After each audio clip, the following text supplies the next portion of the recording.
Ste pripravljeni na zakon o informacijski varnosti? Zakon zajema bistveno širši krog organizacij, kot se mnoge zavedajo.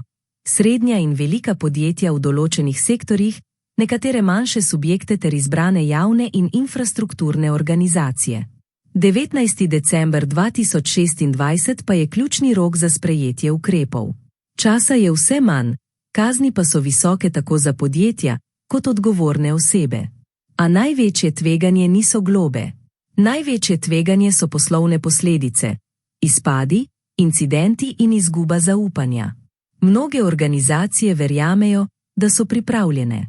V resnici pa mnogi šele ob pregledu ugotovijo, da niso. V Software One vam v samo 2 tednih pomagamo oceniti pripravljenost na zakon, prepoznati ključna tveganja in pripraviti jasen načrt za doseganje skladnosti. Ukrepajte pravočasno in se izognite kaznim. Pišite nam.